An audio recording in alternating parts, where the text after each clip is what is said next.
नमस्कार दोस्तों। आज हम पहुंचे हैं राम दरबार, जो कि बहुजन समाज पार्टी के पूर्व कोऑर्डिनेटर रह चुके हैं। तो आइए हमारी उनसे सीधी बात रहेगी। तो सर नमस्ते सर। जय भीम। मैं कोऑर्डिनेटर रहा हूँ बहुजन समाज पार्टी और बड़े अच्छे काम किए हम लोगों ने। काफ़ी अच्छा संगठन है बहुजन समाज पार्टी, बहुजन समाज का संगठन है और बड़े अच्छे सिस्टमेटिकली अनुशासन के अंदर बहुजन समाज पार्टी का अगर कुछ देखा जाए तो अनुशासन सबसे ज़्यादा अनुशासन है पार्टी के अंदर। जो भी हर काम अनुशासन में होता है। कुछ चीज़ें लगती हैं भाई ये ऐसे नहीं ऐसे, ऐसे नहीं ऐसे, क्योंकि दूसरी पार्टी के साथ कंपैरिजन करते हैं।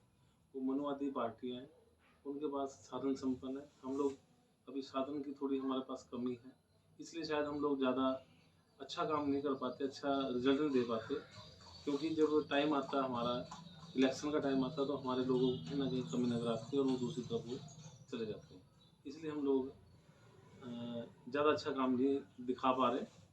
काम हम लोग बहुत कर रहे हैं, जमीनी स्तर पर काम कर रहे हैं, क्योंकि हमारी जो नेता है बहन कुमारी मायावती जी, उन्होंने हमें बड़े अच्छे निर्देश दिए हैं और यूथ जितना भी हम लोग जोड़ सकते हैं, हमारे कैडर कैंप भी चल रहे हैं। हर जगह हम लोग कैडर कैंप चल रहे हैं और धीरे धीरे करके हम लोग इस बार जो है आने वाला जो 24 का इलेक्शन है उसमें कुछ रिजल्ट दिखाएंगे। तो ये तो थी राजनीतिक पार्टी, इसको रोक काट देंगे। हाँ, तो सर ऐसा है कि जैसे कि हमने सुना है कि आपने इलेक्शन फाइट किया था। इलेक्शन फाइट में आपका क्या रोल रहा, किस प्रकार से आप लोगों ने लोगों से वोटें मांगी, क्या चाहते थे आप, और अगर आप जीत के आते या बहुजन समाज पार्टी जीत के आती तो बहुजन समाज पार्टी किस तरीके से चंडीगढ़ को मोटिवेट करती, किस तरीके से नए नए प्लान लेके आती? क्या रोजगार का मुद्दा है, चाहे वो शिक्षा का मुद्दा है या हेल्थ से रिलेटिव है, तो सर इसके ऊपर आप इस पे अगर जीत के आती तो क्या शहर को क्या नई चीज देती? मैं 2016 में इलेक्शन लड़ा था यहाँ से बहुजन समाज पार्टी के टिकट से, और हमारे यहाँ मुद्दे बहुत अच्छे मुद्दे थे।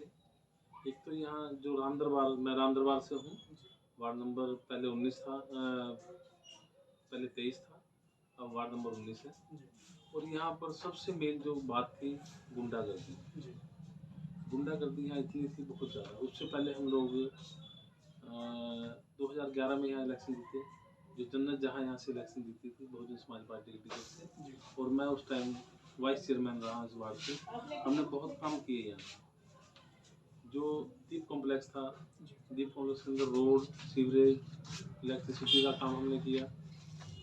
राम दरबार में रोड का काम किया, ड्रेनेज का काम किया और बहुत ऐसे मुद्दे किए जिसमें यहाँ देखो आप अगर कंपैरिजन करा जाए 11 से पहले का और 11 के बाद का, जो जन्नत जहाँ का टाइम रहा, यहाँ की गुंडागर्दी में बिल्कुल ख़त्म कर दी। लोग बड़े आतंकित रहते थे यहाँ भी, आज कुछ हो जाएगा, आज कुछ डरते थे।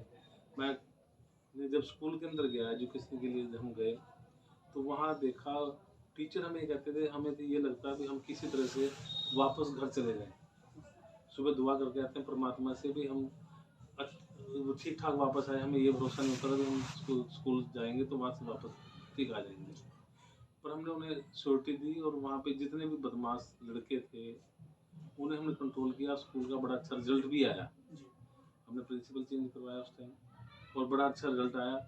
उसके बाद अब तक बड़ा अनुशासन है, अनुशासन से सारे काम हो गए। उसके बाद हम लोग जैसे ही 11 चलता रहा, सारा काम किया, फिर हम 16 में जो हमने इलेक्शन लड़ा वो मैंने खुद अपने आप लड़ा। उसमें थोड़ा सा कुछ लोगों का ऐसा रहा भाई जन्नत जहाँ यहाँ पे कम आई है, उसकी अपनी मजबूरी रही है, क्योंकि डिपार्टमेंटों में और जगह दूसरी पार्टियों का शासन है यहाँ। बहुजन समाज पार्टी को वैसे ही लड़ना बहुत पड़ा, बहुत ज़्यादा लड़ना पड़ा। प्रशासन ने तो हमें पैसा ही नहीं दिया यहाँ। किस चीज के लिए पैसा नहीं दिया प्रशासन?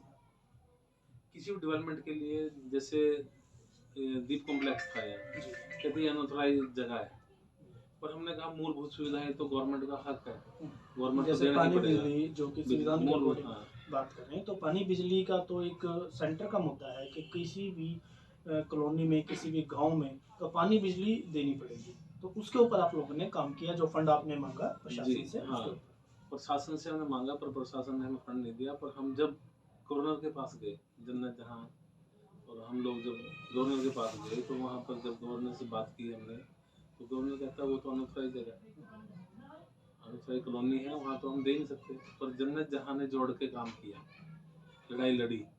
हमारे मेंबर पार्लियामेंट थे नरेंद्र कश्यप जी, करीमपुरी साहब, वो साथ में थे। वहाँ गए, गवर्नर से बात की, करने के बाद गवर्नर ने कहा भाई ठीक है, 9 करोड़ रुपए उन्होंने अलॉट किया, 9 करोड़ रुपए दिया, और वो प्रशासन ने लगने नहीं दिया। क्या तो प्रशासन से कैसी, मतलब मुझे लगता है कि प्रशासन से आप काफी नाराज हो, तो आज प्रशासन को किस रूप में आप देखते हो? आज का प्रेजेंट क्या है प्रशासन के साथ आपका रवैया?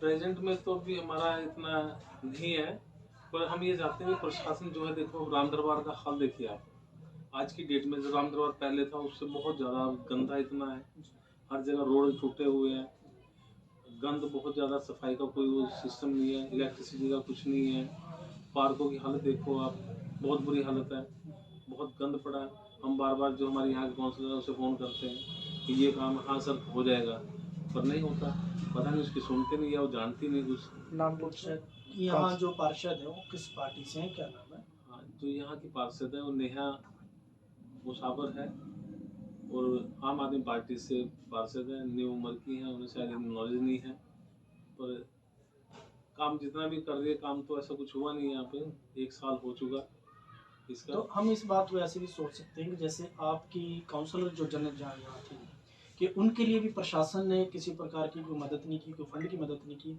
तो हो सकता है ऐसे ही आम आदमी पार्टी का जो पार्षद आपके यहाँ से है, तो उसकी भी शायद प्रशासन मदद नहीं कर रहा है, क्योंकि आज जो सांसद है यहाँ पे, जो सरकार है, वो बीजेपी की है। तो हो सकता है, ये भी हो सकता है जैसे आपके साथ हुआ शायद उसके साथ हो। ये तो देखो, ये तो उनका मसला है। हम लोग जब थे, अगर प्रशासन हमारे साथ सपोर्ट नहीं करती तो हम धरने लगाते थे, अखबार में भी आता था, पर इसका तो हमारे पास कुछ भी नहीं आता। कोई लड़ाई लड़ती हो तो लड़ती थी, आपने देखा होगा हंगामे भी हुए, कारपोरेशन के अंदर भी हुआ, लड़ाई झगड़े भी हुए, और धरने भी लगाए हम लोगों ने, और उसके बाद भी हम फंड लेके आए और काम किया यहाँ पर। लाइट की प्रॉब्लम इतनी ज़्यादा थी जब हम लोग थे, 2-2 दिन 3-3 दिन लाइट नहीं आती, पर हमने यहाँ 16,000 मीटर केबल डिपार्टमेंट से प्रेशर में जैसे भी करवाया हमने, उसके बाद लाइट, अब तक भी लाइट बिल्कुल ठीक आती थी। अब फिर दोबारा वही हाल होने लगा जो पहले था लाइट।